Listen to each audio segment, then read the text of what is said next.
तो अब तक हमने देखा था कि जंगकुक ने साओजी से पूछा कि आज जो वो लड़की थी वो तुम्हें बहुत ज़्यादा पसंद करती है ना। साओजी ने कहा हाँ। तो जंगकुक उसे कहने लगा कि मैं अब दूसरी जगह पर रहने जा रहा हूँ। इसका मतलब ये नहीं है कि मैं पूरी तरीके से तुमसे नाता तोड़कर जा रहा हूँ।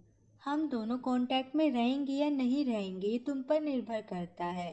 भले ही हम अलग हो जाए, लेकिन जब भी तुम्हें मदद की ज़रूरत होगी तब मैं तुम्हें इग्नोर नहीं करूँगा। ज़्यादा से ज़्यादा बस मैं यही कर सकता हूँ। मैं लॉन्ग टर्म कमिटमेंट में अच्छा नहीं हूँ और तुम मुझे समझ सकते हो ना। सावजी तो बहुत ज़्यादा सैड हो गया और सोचने लगा, हाँ मैं कैसे नहीं समझ सकता। जॉन जंगकुक को मैं अपने पास रखना चाहता हूँ, पर मेरे पास वो एबिलिटी नहीं है। मैं तुम्हें अपने पास चाहकर भी नहीं रख सकता। जंगकुक ने कहा कि मुझे तुम्हारी फैमिली सिचुएशन तो नहीं पता, लेकिन जनरली बात करूँ तो एक ना एक दिन तुम्हारी शादी होगी और बच्चे होंगे। तुम्हें उसी रास्ते से गुजरना होगा, तो फिर तुम्हें इस बारे में बहुत ही केयरफुली सोचना चाहिए। अगर तुम मेरे साथ रहना चाहते हो तो फिर मैं तुम्हें खुद से दूर नहीं करूँगा, लेकिन मेरी वजह से मैं तुम्हें अपना फ्यूचर बर्बाद नहीं करने दूंगा। सावजी की आंखों से आंसू आ गए थे और वो कुछ भी बोल नहीं पा रहा था।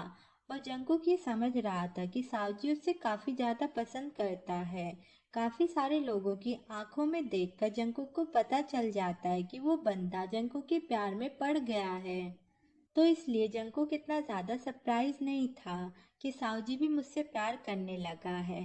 पर जंकुक अंदर से खुद पर गुस्सा करता है कि मैं बेवकूफ़ हूँ जो मैं किम के प्यार में पड़ गया। किम तो बिल्कुल भी मेरी केयर नहीं करता था। सावजी के क्या इरादे हैं वो तो जंकुक को नहीं पता, लेकिन एटलीस्ट सावजी से पूरे दिल से ट्रीट करता है। सावजी अपने आंसू वाइप करते हुए कहता है कि मिस्टर जंकुक मैं समझ गया। ये सुन के जंकुक के दिल में दर्द हुआ कि उसने फिर से मुझे मिस्टर जंकुक कहकर बुलाया। फिर सावजी ने बताया कि आज जो सुबह लड़की थी उसको सावजी की मोम ने ढूंढ निकाला उसकी जीएफ बनाने के लिए। ऐसा नहीं है कि सावजी उसे पसंद नहीं करता। उस लड़की को कोरिया में सेटल होने के लिए कुछ मदद चाहिए थी, तो सावजी उसकी मदद कर रहा है। हम दोनों अब धीरे धीरे करके क्लोज आने की कोशिश कर रहे हैं। मतलब अरेंज मैरिज जैसा कुछ होने वाला है और सावजी के होम टाउन में जल्दी ही शादी कर लेते हैं। पर सावजी को लगता है कि उस लड़की की उम्र अभी बहुत ही ज़्यादा कम है, इसलिए वो ज़्यादा ठीक से तय नहीं कर पा रहा है। वो ये तय नहीं कर पा रहा है कि आगे जाके फ्यूचर में हमारा क्या होगा। ये सब कुछ बताते हुए सावजी के फेस पर बहुत ही डर भरे एक्सप्रेशन थे। तभी जंकुक ने उसके सर पर हाथ रखा कि अगर तुम्हारी शादी होगी तो फिर मैं बहुत ही बड़ा वेडिंग गिफ्ट प्रिपेयर करूंगा।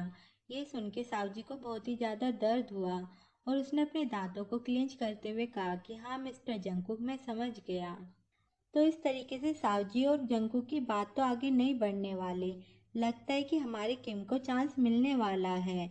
तो बस 2 दिन के बाद जंकुक सावजी के घर से दूसरी जगह पर रहने चला गया। वो अपने अपार्टमेंट में वापस नहीं गया जहाँ पर वो किम के साथ पहले रहता था। वो सीधा पुरानी फैमिली हाउस रहने चला गया था।